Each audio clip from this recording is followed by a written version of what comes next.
what if I just figured something out about myself on your show? I love it. You're such a good host. I'm taking this to my therapy this week.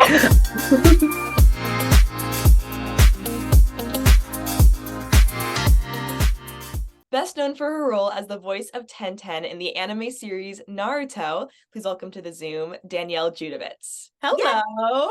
Hello. Thank you so much for doing this. I really appreciate it. Thank you for having me. I'm honored. Of course. Also, I love your background. So, I mean, I tell you every time I come to your house that I love your house, but Thank it's so you. pretty. I love it. So aesthetic. I'm glad you like it. I was going to do it in my booth, but I thought that was a little more boring. So, No, it's so pretty. Thank you. So on Behind the Resume, we always start by talking about how we met. And I think we've known each other for 9 years. Has it been that long? Well, actually, longer than that because we No, did because you did it in the backyard. But we were in shows together with California Children's Theater. That's right. So okay, so which shows did you so it's been a lot longer then. My first show with them was Cinderella. Were you in Cinderella? So they did Cinderella like 5 times. So yes, I don't know which version of Cinderella it was, but most likely I was. So we'll say a lot longer than that. Crazy. Yeah. Wow. Danielle is a mentor at Always on Stage, which I talk about a lot on my channel. But for those of you who might not know, Always on Stage is an incredible nonprofit theater group for people with special needs. Have you been a part of it from the literal? So I've been a part of it from the beginning, from the jump. So when it started, before it was Always on Stage, when it was just known as the Girls Show years ago, in Lori, our founder's in her backyard. And I used to just come to the shows just to, when it was Breezy and a few of her friends, just to watch. Every year it would become more and more of a thing, more of a production. And then one year, I want to say like 20, I don't want to get the year wrong, 2000 and like early 2000s, let's just say early 2000s, Lori had asked me, can you just be part of this like one little thing? And then every year, one little thing became a bigger thing and a bigger thing. And then it turned into the nonprofit that it is today, Always on Stage. So yeah, I've been involved since the jump, since the beginning. Yeah. I guess my first experience with Always on Stage was in the backyard that last year of being in the backyard before moving to the theater. Yes. So you've literally seen it like grow from. I have seen it from its baby little beginnings to the beautiful thing that it is now, which is lovely to see. Yeah. And we can talk about it too as we get into your story, but I'm sure just as much as it is for me, it is one of the most meaningful parts of your life. 100%. I always say, besides my work and my career and my family, the thing that I am most proud of and enjoy and is such part of my life is 100% Always on Stage. Yes. And that's what I think though makes it so special. I think really all of the mentors feel that way. Yeah, I think so. Yeah. All right. Well, let's start from the very beginning. Where are you from? Ooh, I am a unicorn like you, I think, of LA, born and raised, which is really weird. So your mom was a dancer growing up. Well, okay. So dancer for fun. So I always say I am not, like many of my friends, I am not the children of entertainers by any means. My mom did dance when she was younger, but she is an accountant. My father is in the jewelry business. Like both of them are immigrants. They know nothing about the industry. So I didn't grow up around it. It wasn't something that like I knew about, but according to my mom and dad, from the time I could like talk, walk, anything, it was like performer, like this is what I want to do. When I was 4 or 5 was really when I started like showing interest. But yeah, I'm born and raised LA Valley girl. And you have an older brother. And I have one older brother. Yeah, we're 4 years apart. What was your relationship like growing up? Well, that's a sweet. I've never been asked the question. My brother and I have a great relationship, and we always have. We've always been super close, and I really give, as a parent myself now, hats off to my parents because they really made sure that we were always close, even though we have completely different interests. Like Mhm. we're in totally different things, but we were close as children and we're still close as adults. And I love my brother so much. He's the best. So Was yeah. he ever involved in the art? No. So you were just like, Literally, you could not pay him. You could not bribe him. He wants nothing to do with it. We couldn't be more opposite. Like wow. literally, no. I don't know where I came from. I'm like I'm the, the black sheep of my family, I guess, kind of.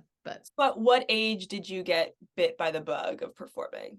According to my parents, like as soon as I could talk, like I loved musicals. I loved theater. And I think the story goes when I was preschool or kindergarten or something, we had like a field trip to go see a musical. And I think it was Cinderella, actually. Oh, no way. Random. And I said to my teacher, I want to do that. So she told my mom and dad she wants to do it. And so they were kind of like, okay, whatever, So they found like a little local children's theater company, not the one that we were part of, a different one. And they were doing the beloved Annie, every little girl's like, gotta do Annie. Yeah. And my mom thought nothing of it, just like took me, whatever. And I guess I ended up I got one of the lead roles and an agent was in the audience. What did you play? I played Molly. I was very little. I was 5 years old. Oh, wow. And this yeah. is community theater? Yes. The production was actually at Pepperdine University in Oh, Malibu. wow. And an agent, just Patty Mitchell, shout out to my first agent. She just happened to be there, approached my mom after and said, does she want to do this? And we didn't know, like, is this legit? Is this, so we kind of learned together along the way. And it turns out she was legit and she was awesome. And she was my amazing agent for many years after that. So that's what agency was that?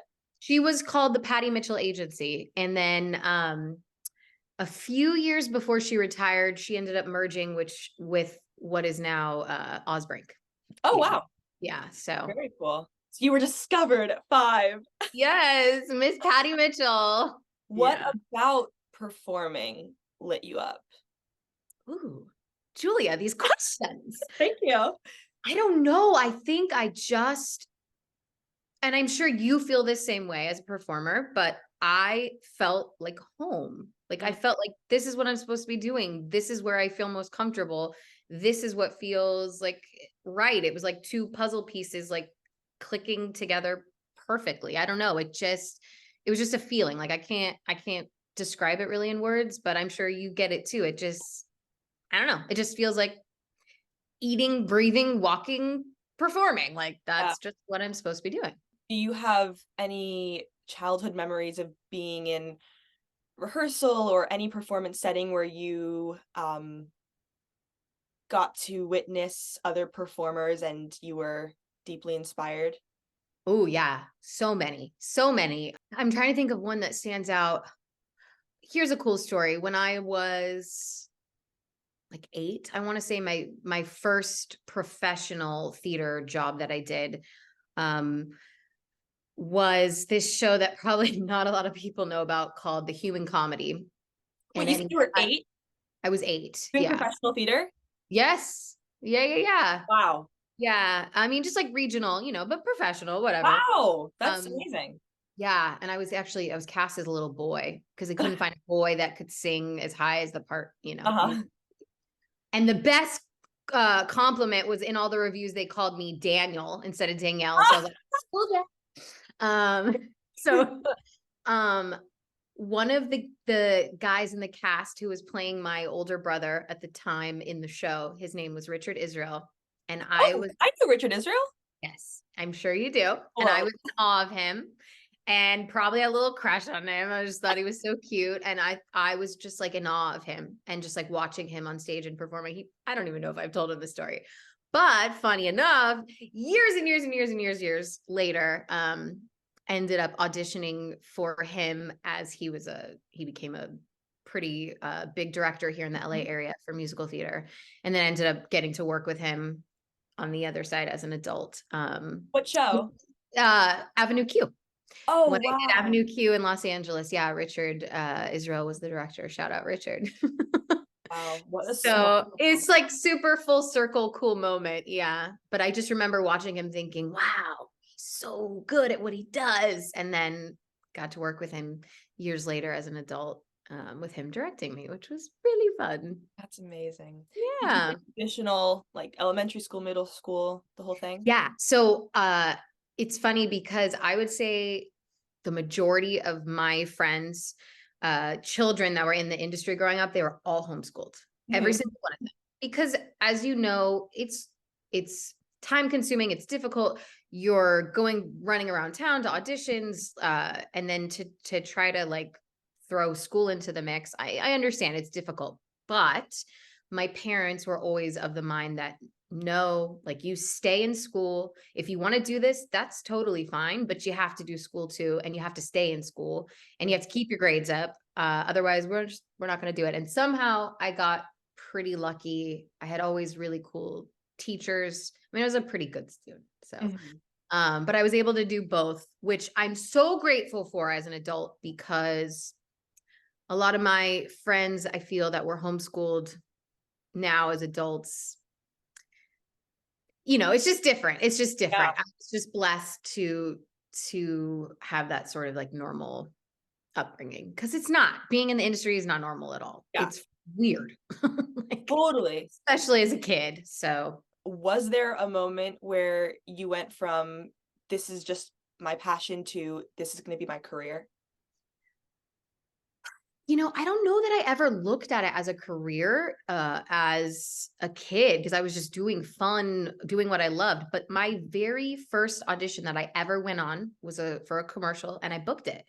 Oh, cool. So it was like right out the gate. Yeah, this kind is of a thing. easy. Yeah, I was like, oh, this is how it goes. It's Yeah. cool. And I think, which it was also a shocker to my parents, like, oh, okay, I guess we're doing this. Yeah. I guess this is a thing. I don't know that I ever really had that moment of realization, because I just kind of jumped right in, like literally immediately. It was a Totino's pizza commercial. Oh, that's awesome. Good times, yeah. So were you auditioning for TV and film as well when you were? Yes, that's how I started. Obviously, I did theater first, and then was doing on camera, Mhm. commercials, television, the like. I want to say when I was about 9 or 10 was when I sort of started dipping my toes into the voiceover world. It's so young. I know, so young, right? It's wild. When I was 3, I started I writing know. the book. I'm like, oh my gosh. So Yeah. when you were a kid, was the dream Broadway or TV film or both equally? I think the dream was literally just anything creative and performing. If you ask me now as an adult, what tickles my fancy the most, it's probably theater. That's Mhm. like my first love, but Yeah. I loved it all. Like I literally didn't care what I was doing. If it was theater, if it was a commercial, if it was um animation, like I didn't care, as long as I was like acting and being creative. Yeah. Did you watch a lot of cartoons growing up? I didn't, interestingly enough. And which I think was maybe to my advantage, because especially like kids in voiceover, a lot of adults do, myself included, do children's voices as adults for a lot of reasons. It's easier, continuity, because kids' Mhm. voices change, like you can only work for a certain amount of hours, all of the above. But if they wanted and were willing to actually hire children voiceover actors, which I'm a big fan of, even myself now as an adult, getting higher. I prefer the sound of real children. I just think it sounds better. They just wanted kids. So like, it's not like I could have studied and been like, this is the right way to do voiceover. Yeah. I was just being me, being a kid, being whatever character, so, so no, I didn't watch a ton. So what made you want to get into voiceover? I didn't know anything about voiceover. I didn't know what it was. It was a different world back then. When somebody said I did voiceover, it's like, huh? What's Yeah. that? It wasn't as popular as it is today. So I didn't know anything about it. But I guess the story is that I was going on auditions, and casting directors would tell my agent, like, she's got a really good ear. Now I attribute to some of this to being a singer, which again, I'm sure you understand too. And I would take direction really well and I would copy them. So like they would give me a note, a direction, and they'd say, she's really good at mimicking or copying, which is not what voiceover is by any means. But they said she takes direction really well. Maybe you should try voiceover. So my agent said, let's give it a go. And she started sending me on voiceover auditions, which again, knew nothing about. Wow. I booked pretty early on some big stuff and just, again, kind of got thrust into that world and just kind of learned as I went.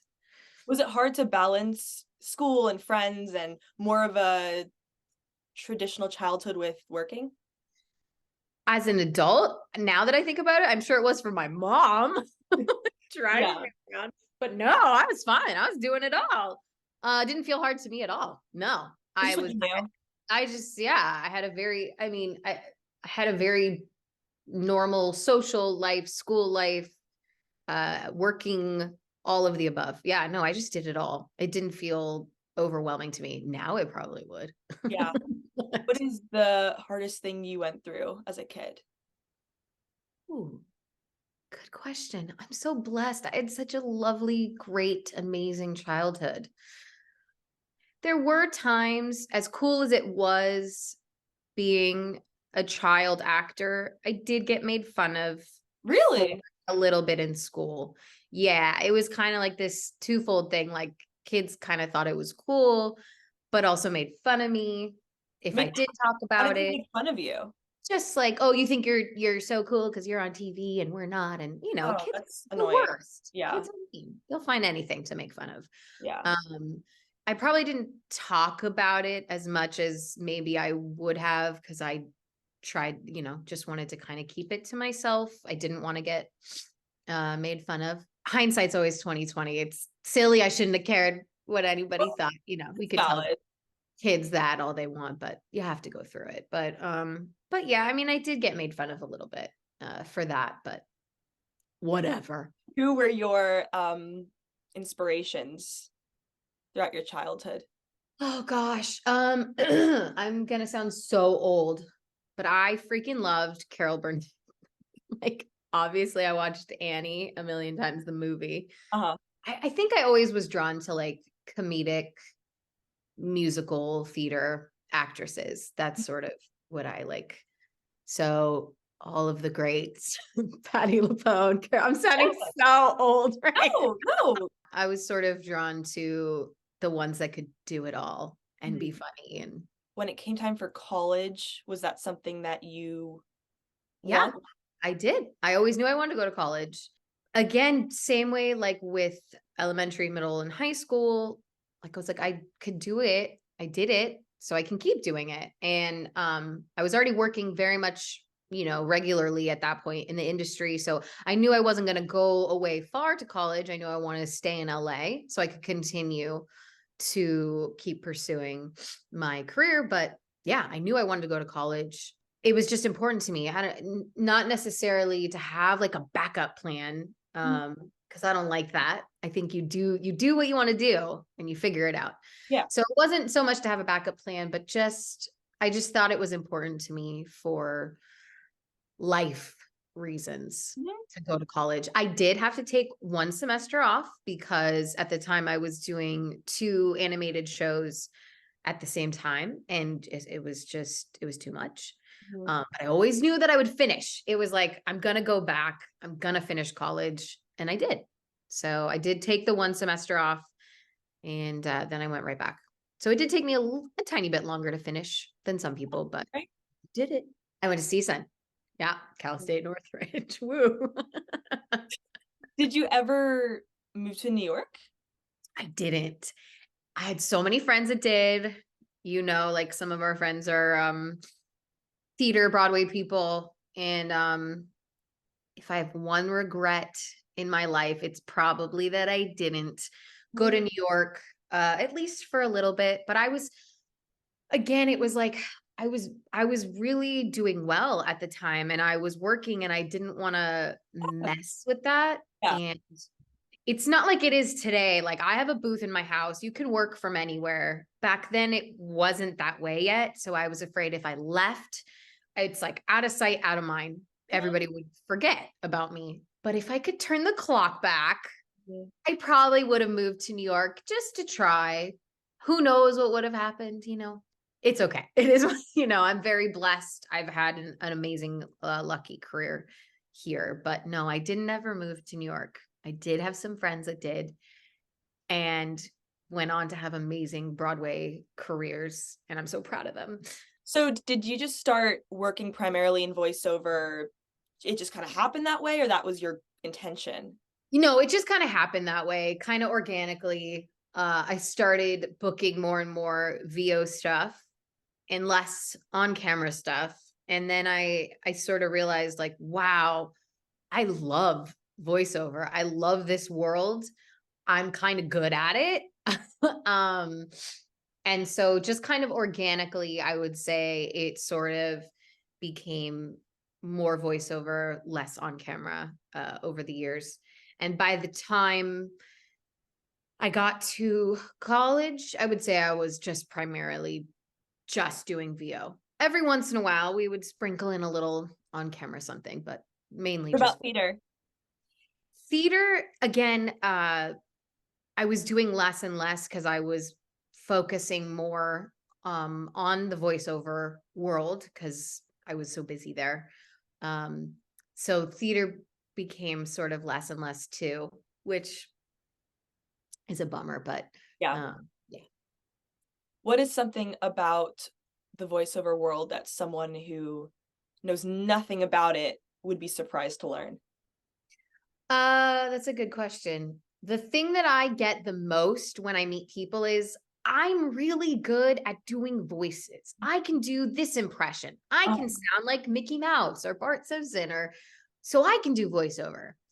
And that's so not what it's about. And people are always surprised to learn like the majority of the stuff I do is really my own voice most of the time. Like maybe I'll tweak it, you know, a little tiny bit. Maybe she's a little younger or a little crazier or whatever. But it's not about doing silly voices. Like that's not what voiceover is. And people think it's not acting, and it is 100% acting. It's just a different kind of acting. You don't have your face, you don't have your body. You're just emoting with your voice. So it's just a different type of acting. So I think people are always surprised, like, well, someone said I can do this impression, so I can do voiceover. And okay, you could try, but it's not that simple. You know, there's more to it. For someone who wants to be a voiceover actor and has no idea where to start, what advice would you give them? Yeah, I get that question a lot too. Sure you do. I'm sure. Yeah. Which is awesome because voiceover is great. And I don't want to deter people. I always say, listen, it is tough. It's a small community. And it is hard to break in. Not as hard as it used to be, but the pool is fantastic. So I always say start with a class. Get in a class. See if you even like it. See if it's what you even expected it to be, because maybe it's something completely different than what you thought it was. So get in a class, be around your peers, start making your own stuff, and, you know, then take it from there. Because a lot of times people get in a class and they're like, oh, this is completely different than what I was expecting it to be. I always say, just get in a class, which will get you around the casting directors you need to and the directors that you need to, and then you can take it from there. What is your why as an artist? Julia, these questions. What is my why? That's such a good question. God, I have to come up with a good answer. My why is, like I said earlier, it's just like, this is so cheesy, but it's like the air that I breathe. Like I have to do it. If I don't do it, I will literally die. I will shrivel away to nothing. If I am not doing something creative in some capacity, there is a huge just void in my soul. Yeah. So dramatic. So dramatic, but it's true. And I feel it. And I think most creative people would say that. So it doesn't matter what I'm doing, if it's a production of Always on Stage or it's Broadway, that little piece needs to like fill up my cup. So I feel like I have to do it. Like I have to do it. If I don't do it, I literally will just become like a shell of Danielle. Like I wouldn't be me. So On stage though, like the way that it's for me, and I'm sure you can relate, it's not just like, oh, I love performing and this is fun. Like the impact that all of it makes, them on us on them, the audience, everything, like 100%. is the most, I don't know. It's so, yeah, it's such a collaborative, mutual, amazing thing that everybody gets something from. Yeah, it's the best. getting to do what all of us love, which is performing, and also make the impact that we're all making on each other is like the literal greatest gift. 100%.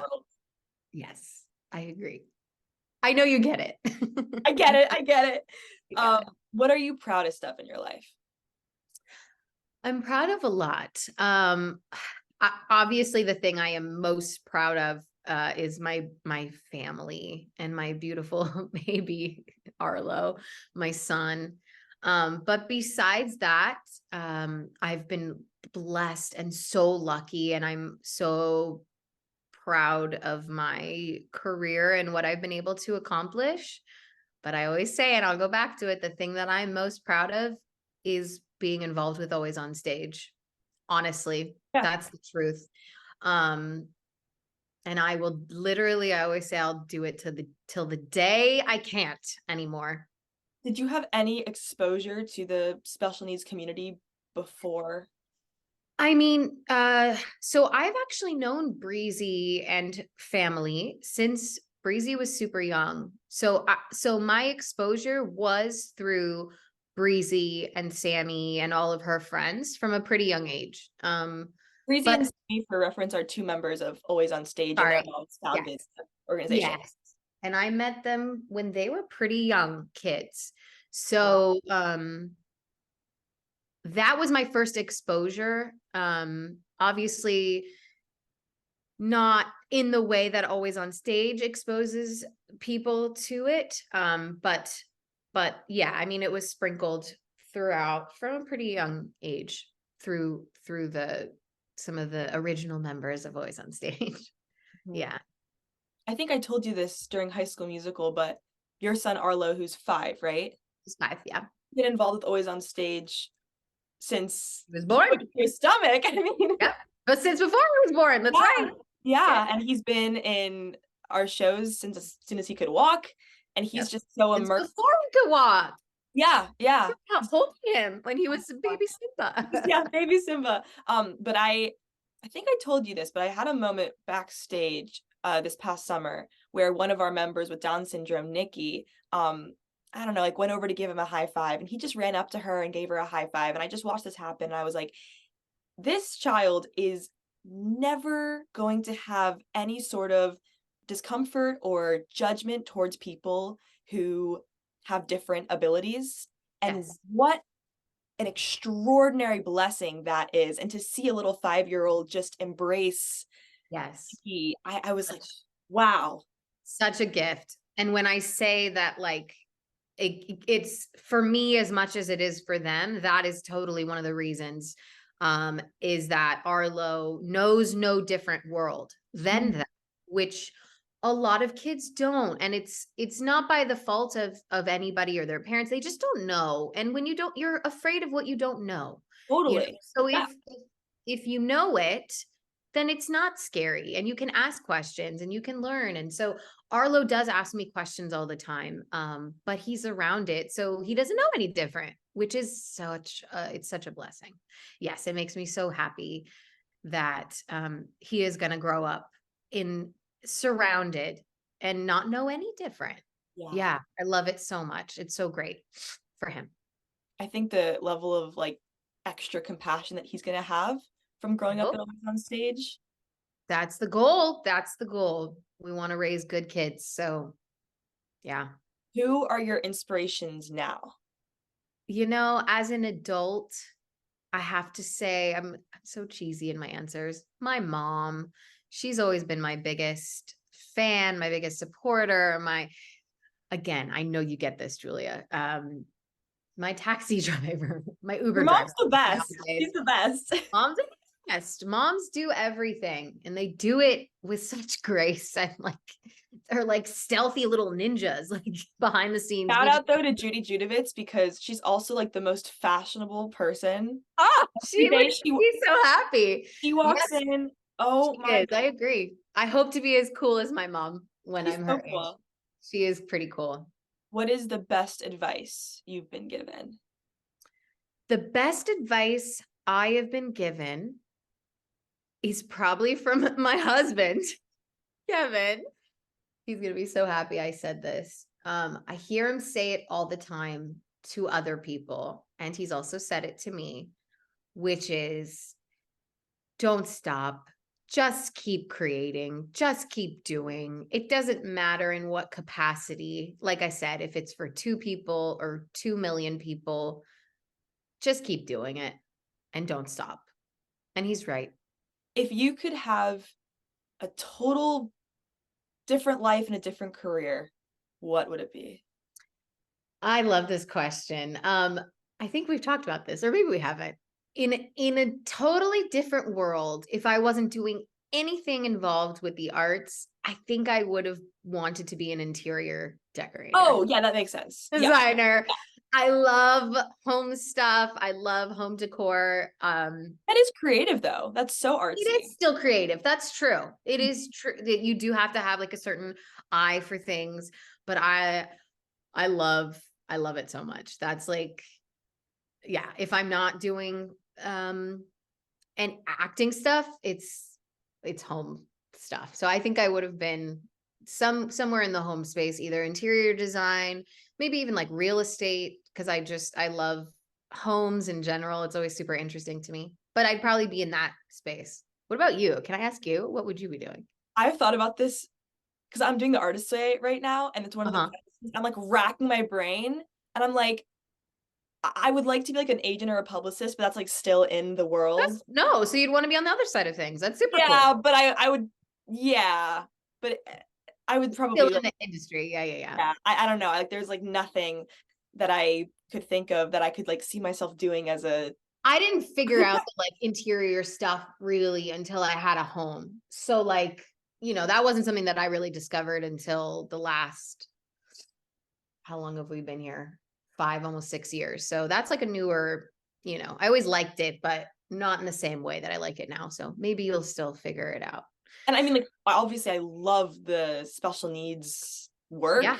And that's why Always on Stage is perfect, because we get to incorporate theater with it, 100%. Yeah. But your home is exactly my dream aesthetic, because it's white, but it's artsy, but it's homey, but it's like nice. Like, it's exactly what I want. That's such a compliment. So I'll hire you, Danielle. Okay, done. I would love to. What are the biggest career and life goals at this point in your life? So, like I said, I've been so blessed, and I've been able to do so many cool, awesome, big jobs. The only thing at this point that I haven't really checked off my list is the Broadway. So I don't know, maybe in another lifetime. Lifetime. Why not this lifetime? I don't know. That's still a goal in the back of my, I'm not actively pursuing or trying to do it, but. Well, I assume with a child and a family, it's a little difficult, but not impossible. So I would say probably that is the only thing that I haven't done yet that I would love to do. What's your favorite TV show? Good question. So I'm embarrassed to say I love reality trash so much. For the purposes of this interview, I'll keep it I would say the best show that I've watched in recent times as far as like acting goes is probably Succession. Just every actor on that show gives you the performance of a lifetime every single stinking episode. So I watched that show in awe. But if we're You not, watched Barry? did I watch what? Barry? Oh my God, I love Batty. I can see that you show. in that. That show is so, and especially if you're an actor in Yes. LA, watching it, It's it's so accurate. The acting classes in like North Hollywood and like yes. a little bad studio. Like it's just I only so watched accurate. like 3 episodes. I love that I'm show. watching it with my mom, and every scene in the acting class, I was like, Mom, like you don't understand. They did this So it's right so on. accurate. So good. Yes, I love that show. That show is so funny. That's a great one too. Yeah. Who is your favorite Batty. film and TV actor or actress? It's so funny. I never like want to say like this one person. My favorite, I feel like I have to freaking say Meryl Streep because she's just so iconic and she can literally read the alphabet and you'd be like, wow, this is the best alphabet I have ever heard in my entire life. She's so impressive. So just, like when you look up actor in the dictionary, she's in there, you know? So yeah, I feel like I have to say the iconic Meryl Streep because she can do no wrong in my eyes. She can literally, she's Meryl Streep. What's your dream theater role? Woo! I've gotten to do one of them, which was Avenue Q. That was definitely high on the list of parts that I wanted to play. That was like one of the top ones was Cave Monster and Avenue Q. And I got to check that one off the list. But there's so many. I'm starting to age out of a lot of them though. You just played a high schooler in High School Musical, so okay. Yes, we're always on stage. A role that I've always wanted to do that I haven't done. I love Little Shop. I would love to play Audrey one day. I don't know if I might be too old for that one now. I have to say, even though my voice would be wrecked in 2 weeks, but Elphaba, that's so cheesy. But I'm so blessed and lucky to have known many Elphabas that have played that role and friends of mine, and I'm just in awe of their talent. I couldn't do it the way they've done it, but to say I played Elphaba, that'd be, that's like the most iconic. Of course, yeah. Do I think I could do it? I don't know. Who besides Emma Hunton do you know? I know Shoshana Bean. Oh, cool. It. I think she did it second, right? Wow. After I think she was the second one. Yeah. Yeah. So I know her as well. And acquaintances of a few others, but not good. Emma's a friend of mine, obviously, but yeah. For all the Naruto fans, what is one fun fact or something fun behind the scenes you can share?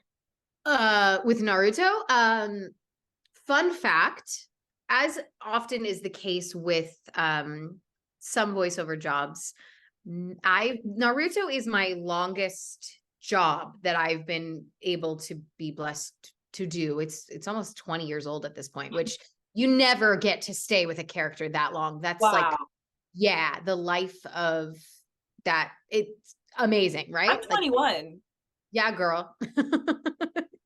You've been a part of one project for 20 years? Yeah, isn't that correct? Maybe it's 18 years. I have to look it up. But wild. That's incredible, though. It is incredible. Yes. But what's even wilder, if that's a word, is we do not record that show together. So there are actors on that show that I still have never met in person. And I'm talking people that I've done many, many, many, many scenes with. At this point, most of them, like Brian Donovan, who plays Rock Lee on the show, who my character interacts with often, we never worked together, which is crazy to me. Yeah. So that's I don't know if that's a fun fact, but that's interesting to me that we never met each other. Do you like that? I prefer like animation when it's the whole cast in the room, because there's such an energy to it that you just can't replicate when you're by yourself. I understand the logistics. I understand why we do it. But if I had my druthers and I can pick whatever I want, yeah, I love it when it's the room of all the actors set up with all the mics and we're in a little semicircle and we're all getting in there, because it's just like you can't match the energy and the just like the bouncing off of each other that you get with human interaction. You know, COVID since 2020, even more so. I work at home a lot now, which I didn't used to. So it's like it's a totally different world. But yes, I much prefer when everybody's in the room.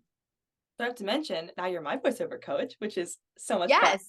fun. Shout out to my student, Julia Marley, who is excellent. Do you coach on Zoom, or would you? I do coach Okay. on Zoom, and I totally would. So if someone's watching this and they want to reach out to me, feel free. How do they get in contact? I guess probably the easiest way would be to DM me on Instagram at Danielle Judovits, and we could take it from there. But yes, I'm happy to Zoom. That's the beauty again of this world is you can do stuff from anywhere now, especially. So yeah, I'll totally coach over Zoom. If your 15-year-old self could see you now, what do you think she'd say? I think she'd be so happy because my life is exactly what I pictured and more, honestly. Like everything that I dreamed of is real. So I think she'd be so happy. I'm going to cry just thinking about it, because I'm doing what I love. I have a beautiful family. I have an amazing husband, an awesome life. Like, I'm so blessed. So I think she would just be like, you did it. Yay. I'm going to cry. Yeah. I love that. Yeah. Well, this has been wonderful. I always end with this question. It's my favorite question. What do you want your legacy to be? Oh, good question, Julia. These questions. I want it's such a big world, and I'm such a teeny tiny part of it, such a little morsel. But if I have affected even like one person in a positive way because of my creative ventures, then I will be happy and I did what I'm supposed to do. So I hope that I've affected, I think I have affected at least one person in a positive way, be it my creative ventures, be it always on stage, and mentoring in that aspect, creating the next generation of good people. I think that's the stuff that matters. Yeah. Well, thank you so much for your time. This was so much fun. This was so fun. Thank you for having me. Of course. Your podcast, you ask different like personal questions, which is lovely because it's more thought-provoking and more fun. Good job, Julia. I'm proud of you. Danielle. How many of these have you done so far? You are number 40, 39 or 40. Wow.